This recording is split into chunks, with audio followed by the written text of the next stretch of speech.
सम्मानित मंच, मुख्य अतिथि महोदय आदरणीय प्रबोध गोविल जी, ताऊ शेखावटी जी, सक्सेना साहब, दिलेमा जी, डॉक्टर आशा शर्मा जी, बजरंग जी, रमेश चंद जी और परम आदरणीय डॉक्टर सूरज सिंह जी नेगी सर, सामने विराजमान टोंक और बाहर से आए साहित्यकार जन, साहित्य प्रेमी जन, आज सबसे पहले तो मैं टोंक की धरती को नमन करता हूँ, जहाँ मुझे इतना भव्य आयोजन देखने को मिल रहा है। आसान नहीं होता कि एक साहित्यिक समारोह में पूरा हॉल खचाखच भरा हो। मुझे भी यहाँ आमंत्रित किया गया और इतना भव्य समारोह देखने को मिला, इसके लिए मैं आदरणीय नेगी सर का बहुत बहुत धन्यवाद अर्पित करता हूँ। आज सुबह 8 बजे जब हम लोग अजमेर से रवाना हुए तो ठंड काफ़ी थी, हालांकि सूरज आसमान में उदित हो चुका था और उसकी गर्मी, उसकी ऊष्मा हमें सुकून भी दे रही थी। लेकिन आज हमें सूरज की गर्मी से कोई सरोकार नहीं था। हमारे मन में तो उमंग थी धरती के सूरज को देखने की और जल्दी से जल्दी टोंक पहुंचने की, जहां हमें आज उनकी उपन्यास सांध्य पथिक का विमोचन होते देखना था अपनी आँखों से। आज बात करूंगा सूरज सिंह जी के नेगी जी के उपन्यास की और उन वृद्ध जनों के बारे में जो आज अभिशप्त जीवन जी रहे हैं। अगर मैं अपनी पीढ़ी के लोगों की बात करूं तो हमारी पीढ़ी के लोगों ने देखे हैं वो दिन जब 3 पीढ़ियों के लोग एक साथ रहते थे। मैंने देखा है जब दादा दादी का साम्राज्य था घर में और उनकी हुकूमत चलती थी, घर में इतना खुशी का माहौल था, कोई भी व्यक्ति एकाकीपन से ग्रसित नहीं था। आज समय बदल गया है। ऐसा क्यों हुआ? क्योंकि पाश्चात्य संस्कृति के रंग में जब हम लोग रंगने लगे तो परिवार का विघटन होता चला गया। यहाँ दादा दादी के लिए कोई जगह नहीं थी और अब तो ये हालात हो गए हैं कि माँ बाप के लिए भी कोई जगह नहीं बची। आगे क्या होगा कुछ नहीं कह सकते। ऐसे में जब नेगी साहब का उपन्यास आता है तो मन में एक आशा की किरण जगती है। दुर्भाग्य से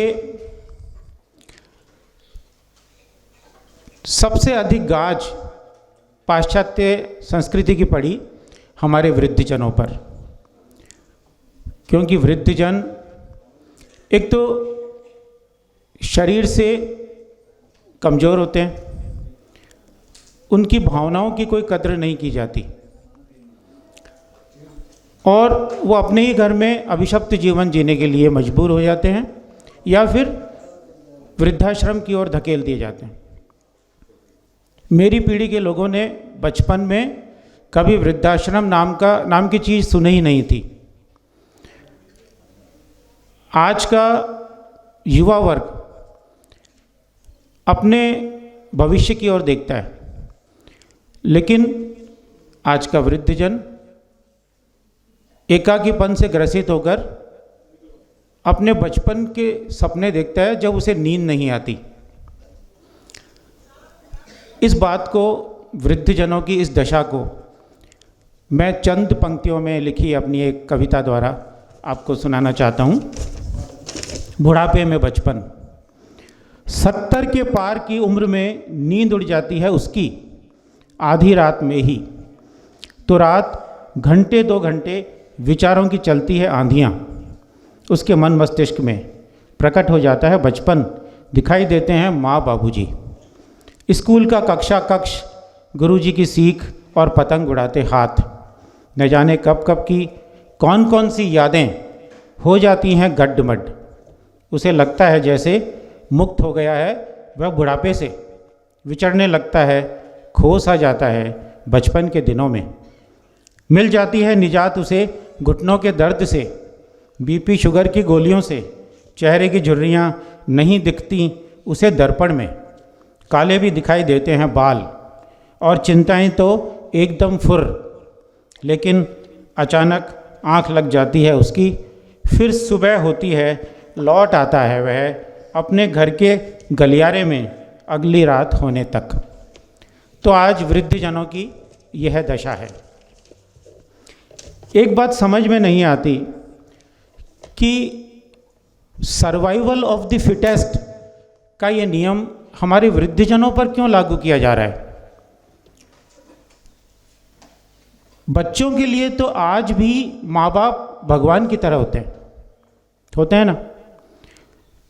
माँ बाप के लिए तो मरते दम तक वो बच्चों का भला चाहते हैं, लेकिन क्यों फिर युवावस्था आते ही वही माँ बाप उनकी आँख की किरकिरी बन जाते हैं, और वो जो सदृश होते हैं भगवान की तरह बच्चों के लिए, युवा पीढ़ी उस एक तरह से नास्तिक हो जाती है। भगवान तो क्या, उन्हें इंसान मानने से भी इनकार कर देती है, उनके प्रति श्रद्धा समाप्त हो जाती है। क्या इसको कहते हैं बुढ़ापा? तो एक कुछ पंक्तियां मैं और कहना चाहूँगा, आपको सुनाना चाहूँगा, जो मैंने आज के 10 साल पहले लिखी थी।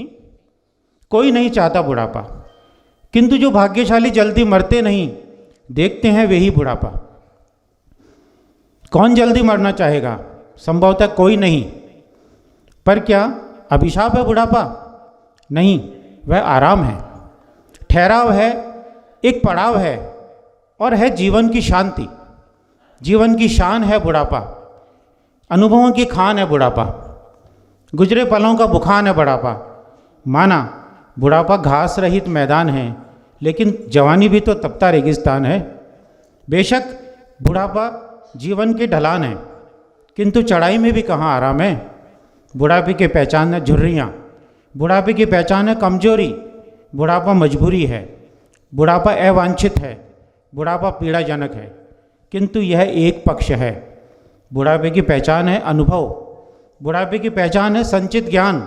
बुढ़ापा सुखद छाया है, बुढ़ापा भगवान से निकटता का एहसास है, बुढ़ापा उपलब्धियों की प्रेरणा है, बुढ़ापा बचपन की पुनरावृत्ति भी है, बुढ़ापा तुतलाते बच्चों से दोस्ती का वादा है, बुढ़ापा डूबते को तिनके का सहारा है, बुढ़ापा भरोसे की चाबी है, बुढ़ापा घर की रखवाली है। बुढ़ापा एक महत्वपूर्ण अवस्था है। जिस घर में बूढ़े खुश होंगे उस घर में आशीर्वाद की झड़ी होगी और हंसी की फुलझड़ी होगी, किंतु जिस घर में बूढ़े उपेक्षित होंगे उस घर में हमारे भविष्य को भी चुनौती होगी, क्योंकि बूढ़े हम भी होंगे। बच्चे देख रहे हैं कि हम क्या कर रहे हैं, और वे भी वही करेंगे जो हम कर रहे हैं। हम उन आँखों को रोशनी दें जो बुढ़ापे के कारण देख नहीं सकती, जिन्होंने हमें आजीवन देखा और जो हमें देख देख कर जिए। इसके पहले कि मृत्यु उन्हें हमसे छीन ले, हम उन्हें वह सब दें जो उन्हें सुकून दे, ताकि वे सुकून से जी सकें और सुकून से मर भी सकें।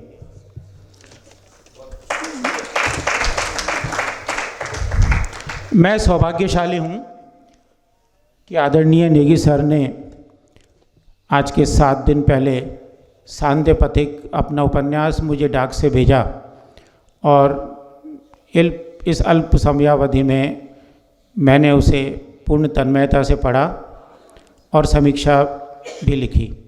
आज वही समीक्षा का वाचन मैं आपके सामने करना चाहूँगा। वृद्ध विमर्श का विभिन्न कोणों से सूक्ष्म पड़ताल करता मर्मस्पर्शी उपन्यास है सांध्य पथिक। नैकाना अल्मोड़ा उत्तराखंड में जन्मे वर्तमान में अतिरिक्त कलेक्टर सवाई माधोपुर डॉक्टर सूरज सिंह नेगी जी पात्रों के विगत की स्मृतियों को बारीकी से कुरेदने में सिद्धहस्त मनोवैज्ञानिक उपन्यासकार हैं।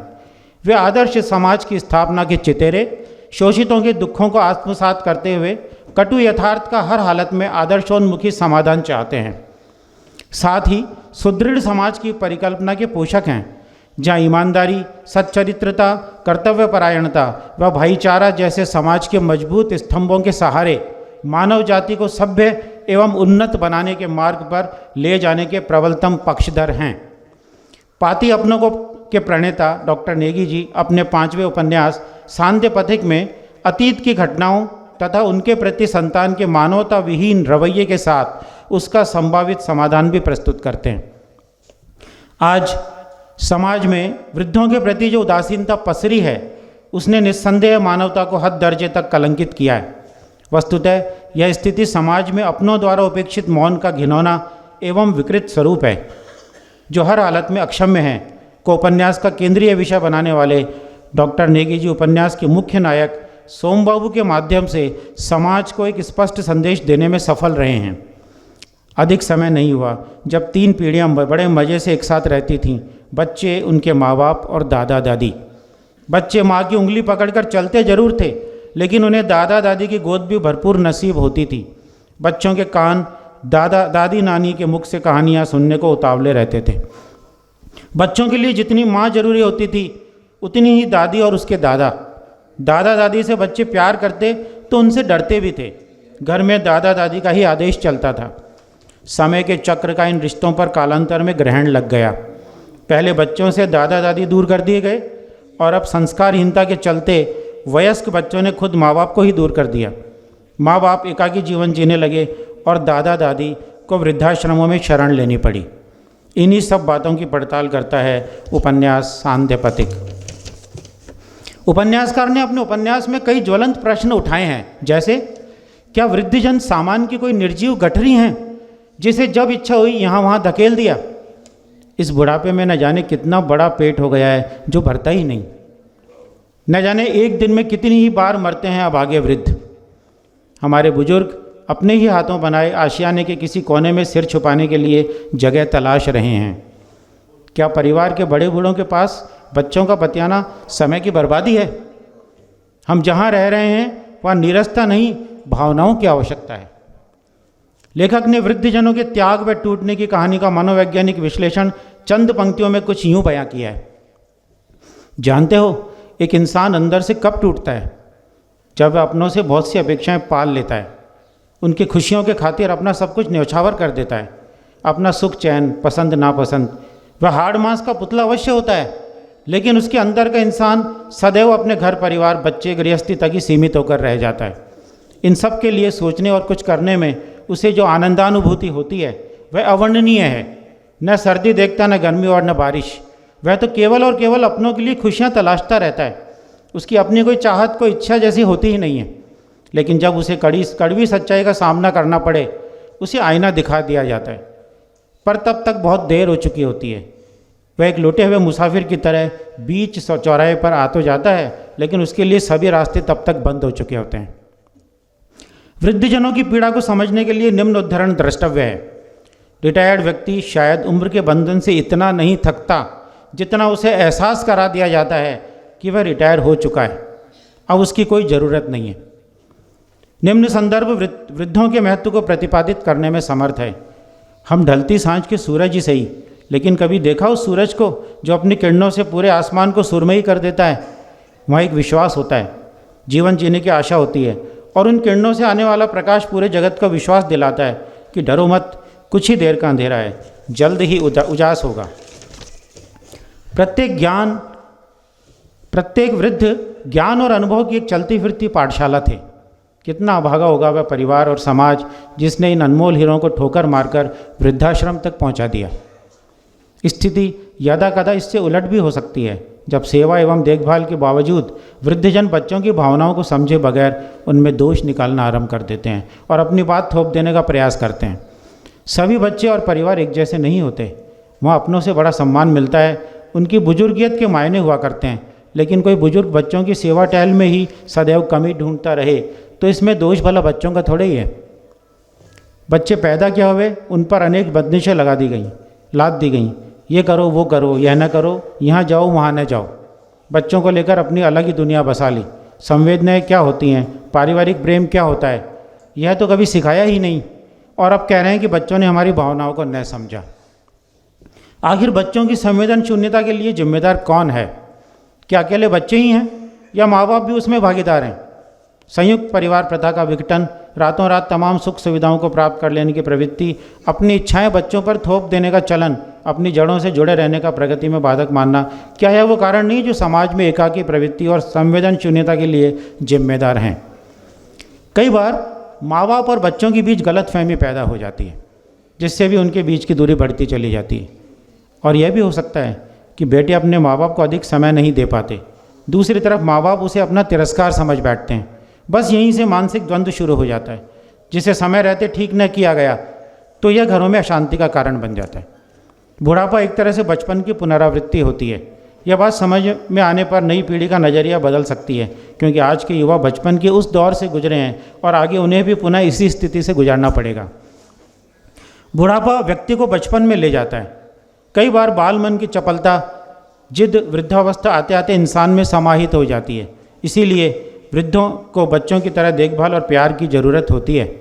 वृद्धावस्था में वृद्धजन बच्चे और बच्चे माँ बाप की भूमिका में आ जाते हैं। दरअसल उम्र के इस पड़ाव पर आकर इंसान को न केवल भरपेट रोटी, छत और कपड़े चाहिए, अभी तो उससे भी बढ़कर चाहिए अपनों का साथ। कोई भी जिससे वह अपने मन में उठ रहे जज्बातों को बयां कर सके, उसे एहसास दिला सके कि अभी उस घर परिवार में उसका अपना वजूद है। डॉक्टर नेगी जी का उपन्यास अनेक भावुक प्रसंगों के जरिए मन को द्रवित कर देता है। 10 अध्यायों में सिमटा यह उपन्यास अपने माँ बाप ही नहीं बल्कि माटी के प्रति भी कर्तव्य पालन के लिए प्रेरित करता है। उपन्यास का 8वां भाग बहुत भावुक कर देने वाला है। गांव की विजिट बेहद सुंदर, कलात्मक, रोचक एवं अविस्मरणीय बन पड़ी है। नम आँखों को पहुँचना पड़ता है, तब कहीं आगे पढ़ पाते हैं, लेकिन पढ़ते पढ़ते फिर आंखें नम हो जाती हैं। उपन्यास के नायक सोमबाबू सपत्नीक जब सेवानिवृत्ति के बाद पहली बार अपने गांव आते हैं, तब गांव वालों को उन्हें पूर्ववत स्नेह मिलता है, लेकिन अब उनके माँ बाबूजी वहाँ जीवित नहीं होते। यह द्रष्टव्य देखिए। इस माटी का भी कर्ज है प्रत्येक इंसान पर। जिस तरह माँ बाप के ऋण से उऋण नहीं हो सकते, ठीक उसी तरह माटी के कर्ज को भी चुकाना संभव नहीं है। हमारे कितने पूर्वजों की यादें और सपने जुड़े हुए हैं इस माटी से। सच कहती थी माँ, वक्त भी तो माँ बाप का ही एक दूसरा रूप है जो सब कुछ सिखा जाता है। इंसान तो इंसान, पेड़ तक से मुँह में बंध जाता है मानव। सोमबाबू पेड़ के समीप से उठना नहीं चाह रहे थे। उसकी छांव तले बैठकर उनको महसूस हो रहा था जैसे अपने ही किसी बुजुर्ग के साए में बैठे हों। यह बात महत्वपूर्ण है कि वृद्धाश्रम शहरों में ही होते हैं, गांव में नहीं। सोमबाबू गांवों में वृद्धजनों के सुकून का रहस्य जान गए थे। इस बाबत लेखक अपनी बात को निम्न पंक्तियों में स्पष्ट कर देते हैं। गांव में तो सब उलट था। वहाँ वृद्धों के पास समय ही न था। ज्ञान और अनुभव के पिटारे उन वृद्धजन के पास सदैव तांता लगा रहता था। प्रत्येक उम्र के व्यक्ति के लिए उनके पास कुछ न कुछ अनुभव था। श्रद्धा भी यह सब महसूस कर रही थी। वह देख रही थी कि घर की सब महिलाएं परिवार की उम्र दराज महिलाओं का सम्मान करती थीं। खाने में क्या बनेगा, कौन सी वस्तु कहाँ रखी है, किसे क्या काम संपन्न करना होगा। शहरों में उगते सूरज को प्रणाम और ढलते सूरज की विदाई की विचारधारा पनप चुकी है। लोग जीवन भर इस मृग मरीचिका में लगे रहते हैं कि उनका आने वाला कल अच्छा होगा, आने वाली पीढ़ी उनको सुख देगी। वे तो यह भी भूल जाते हैं कि जो बुजुर्ग पीढ़ी के पास है, जिसे ढलता सूरज समझ विदा देने की तैयारी हो रही है, आखिर उसे सम्मान तो दिया जाए और यह एहसास करा दिया जाए कि वह अकेले नहीं हैं, वह सबके साथ हैं। लेकिन अफसोस ऐसा नहीं है। शहर में विशालकाय कोठी में रहने, महंगी गाड़ियों में घूमने, महंगे विदेशी कपड़े पहनने आदि को जीवन का पर्याय मान लिया गया है, लेकिन वे सब अंदर से खोखले हैं। जिंदगी की असल कमाई और खुशी देखनी है तो गाँव में जरूर आना होगा। डॉक्टर नेगी ने अपने उपन्यास में शहरों में वृद्धों की समस्या का समाधान भी प्रस्तुत किया है। दरअसल वृद्धावस्था की समस्या उम्र से जुड़ी हुई नहीं है। इसमें बहुत बड़ा योगदान है मनस्थिति का।